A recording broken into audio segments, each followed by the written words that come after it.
Sadhgurunath Maharaj Ki Jai, and welcome to Jagadambe Reads the Holy Books of India, Ramayana 195. As you may remember, Rama was going to go after the deer. Lakshman, you suspect that it's not a deer, but our old Maricha? In which case it's my duty to chase it and kill it, to save Dandaka from his mischief. Once, you remember my telling you about Vatapi, who was assuming the form of a goat to deceive the victims, and was later killed by Agastya? When I think of Agastya, I remember him telling me that I should take care to please Sita in every way. Lakshman, you must remain here and guard Sita. I will chase this deer and kill it, most probably, unless I manage to capture it alive. Slowly, I'm also getting the feeling it's not a deer at all. Lakshman, be very careful in taking care of Sita. With a single arrow, I will kill this deer and bring it with me. Jatayu is also here, and he will help you take care of Sita. You must be extremely alert. Be on the lookout for danger. I smell danger. I'm afraid some danger is awaiting us, and Sita is mainly involved in it. Clasp your bow firmly in your hand and be ready to tackle danger. It seems to be very close. I am not able to define it, but I'm getting a feeling that some crisis is imminent in our lives. Guard Sita, and I will return with the deer, dead or alive, as the case may be. 17. The killing of Maricha. After giving instructions to Lakshman, Rama set out to get the deer for Sita.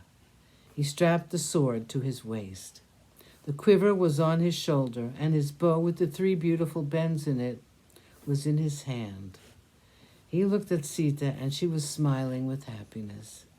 Her Rama would get the deer for her. She was sure of it. Rama looked around, and the deer was just beyond his reach. It began to prance about, and Rama followed it with casual steps.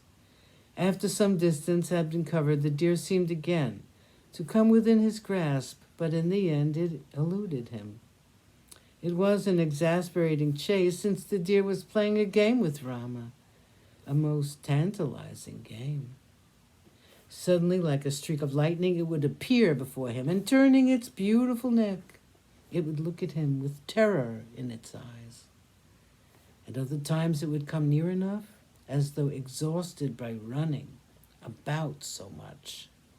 It would disappear into the dense forest and appear again, and the glimpse made Rama impatient.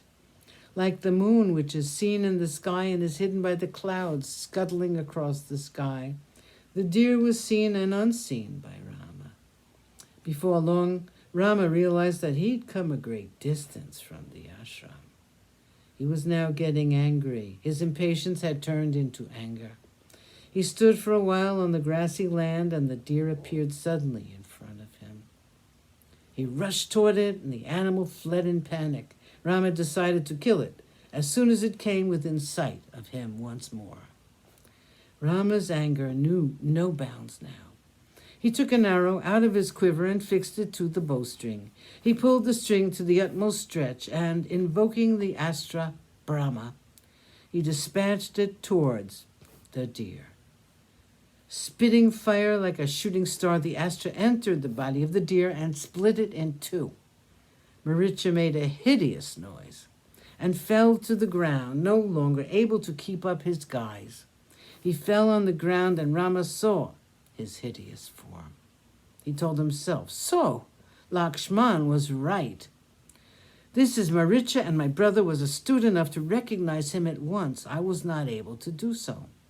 Maricha, in the meantime, was dead, while his life was fast ebbing away from him. As per instructions given by Rama, he shouted, "Ha, Sita! Ha, Lakshman!" in a voice very like Rama's, and the next moment he was dead. Rama was intrigued by his dying words. He was worried about the safety of Sita. He was certain that some mischief was afoot. Sadhgurunath Maharaj Ki Jai. Thank you for coming.